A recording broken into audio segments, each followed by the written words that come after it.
Delaware head coach Natasha Adair and Ty Skinner. We'll start with a comment on the win from Coach, and then we'll open up for some questions. Well, that was fun, right? This time of year, we told our team a couple of days ago that March doesn't care, right? Anything crazy can happen in March, and you just have to embrace the moments. And I just thought that today, from start to finish, our players made the extra plays. They played together. They made the hustle plays. They made the plays that elite teams make this time of year to win. This young lady next to me and all of her teammates, they're fearless. But we also talked about the journey. Back here was probably going to be the hardest journey, the hardest road that they were going to have to take. But then that means they're battle tested.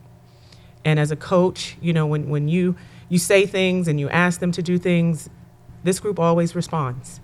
And I am super proud of just how we represented our program, Delaware, our fans. This game today is just, it's so much because of what you all don't see. You don't see their hard work every day. And I'm just proud of how we fought from the tip to the final buzzer today. We played 40 minutes of Delaware basketball. Questions? Go ahead. Talking about not just the end of the game, back and forth. We're going through the five of you on the floor, and all the huddles come together. A lot of times The mini huddles. Huddle after, whistle. You guys talk about on the floor. Just talk about those crucial moments on the floor. So we had a play drawn up. Of course, we're trying to get our best scorer to go downhill, and it didn't work out. She came out the screen. They was, face guard her.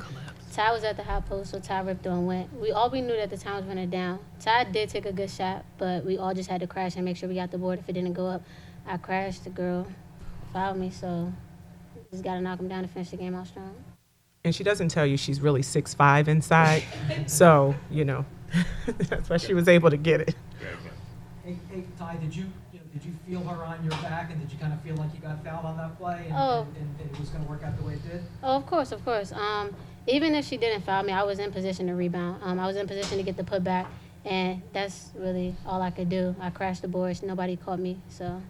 You were a pretty cool customer there on the foul line. Did you feel nervous? You sure didn't look it from up pretty high in the stands where I was. But, talk about going to the line in such a pressure-packed situation and handling your job the way you did. Of course not.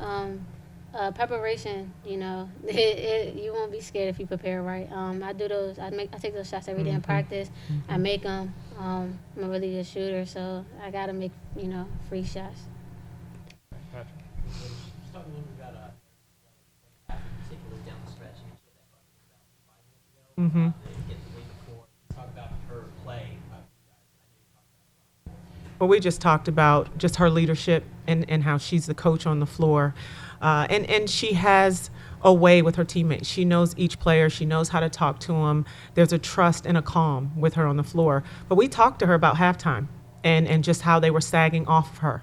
And we told her to step up there and knock down that shot. And we just actually bragged on her in the locker room for taking those big shots because, again, she had them in the first half, but she wasn't looking to score. And we told everybody, that if they sag off, you work on those shots every day, be shot ready and knock it down. And she did that beautifully in the second half. Okay.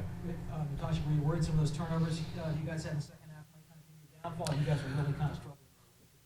Well, we talked to them in the timeout just about slowing down. And the one thing we have been emphasizing is possessions, and possessions matter.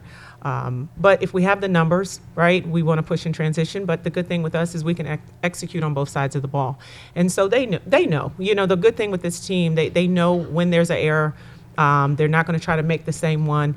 We were probably going a little too fast, trying to thread the needle in areas. But we said then we got to get it back on defense. And so the focus today was even with that error, we had to fix it on the defensive end. So if you get a negative, get a positive on the defensive end. And then how many defensive strings were we going to be able to put together? We said we were going to win it on defense.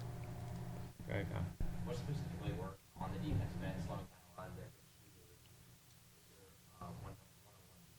Well, we just had to be smart. We had to play with our feet, not our hands. You have to know how the referees are calling the game. They're calling hand checks. So we had to beat them to the spot. We had to give really good help defense. But we practiced that. You know, we are defend, rebound, run, and score in that order. And when we get out of order, it gets a little messy. And so we guard every day. We do different drills every day, perfect possessions, you know, really being intentional about playing with our feet and playing together and moving on a defensive string. Okay, fine.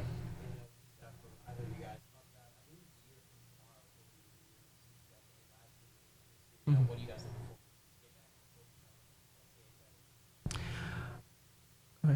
think? Go ahead. Go ahead. We've been preparing for this moment since this year started. We already had our goal. We had the bigger picture already set into place. Every game just prepared us and to get back here, and we're trying to win, and we're trying to make it as far as we can. And to big, go ahead. Go ahead, Trace. Ty, you guys have had trouble with Drexel. What do you guys got to do better against them? We just have to defend and play together as a team. One-on-one, a lot of teams can't guard us.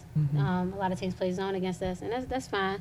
We're going to stick to our game plan. We're going to get the ball inside. We're going to work our way out, and we're going to make shots, and we're going to win the game. Well, and I think, too, I think in preparation for tomorrow, you know, this is a new season. And so as we told our team, it doesn't matter what we did against any opponent that we've faced thus far.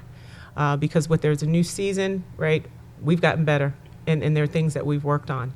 And so we're focused on playing Delaware basketball.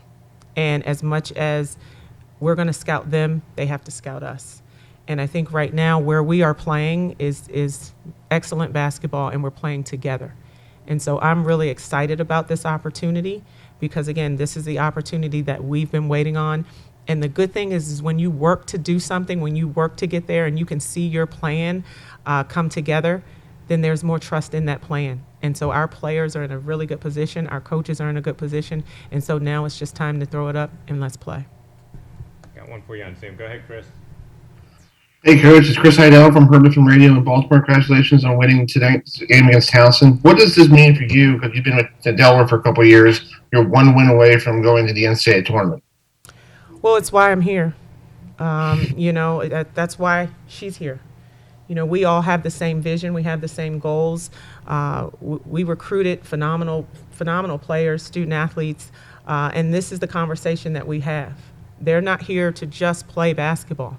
They're here to win a championship and get to the NCAA tournament and then win in the NCAA tournament. You know, so this is a team that wanted to get back to national prominence, and we did. This is a team that wanted to be at the top of the league year after year, and we have. And so now we just put ourselves in a position to be where we want to be, and now we have to finish. And if I can follow up real quick, what does this mean for the area from Philadelphia to Newark? You know, a big battle between, you know, the greater Philadelphia area. Well, I just think, again, it's just good basketball. There'll be a really good basketball game, so hopefully you'll show up. All right. Very good. Congratulations, guys. Thank you. Thank you Thank so you. much. Yeah.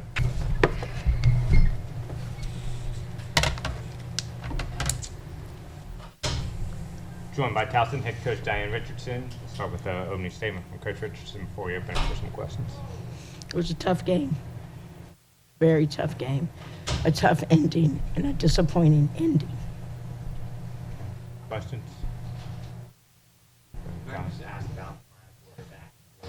How tough was it against a really good team with how really good team going back and forth with Delaware and talk to the players in timeout, trying to get the final 3 bucks at the last minute and get it ready to go up. Yeah, well, you know, I mean, they're a tough team. And, you know, going back and forth, I see that we won the fourth quarter, and that's what I wanted them to do. I wanted us to play tough defense and put the ball in the hole. And we did that. Coach, what did you think of the call at the end that I am very, very disappointed. You know, but, you know, they made that call. I'm disappointed. I thought my team was the better team. I thought we had won the game. But I never got to see the replay. So I don't know what happened, but the ticks had gone off the clock and we were celebrating. And then all of a sudden they come back and say they had a whistle. So I'm really surprised. You know, I'm not going to bash anybody because that's just not my nature, but I'm disappointed. Anything else? Chris, do you have a question? Hey, Chris Richardson. Sorry for the tough loss this afternoon. That was a tough call there. Just summarize the season. You know, I know it didn't end in the right way for you guys to win, not winning the CA championship, but you know, having a great year, 24 wins, and moving on to probably the WNIT. I thought we had a great year. It was a historic year for Towson basketball. I'm proud of those ladies and everything they did. Anything else from anyone? All right, Coach, thank you Thanks, very Coach. much. Appreciate it. Thank you. Thank you.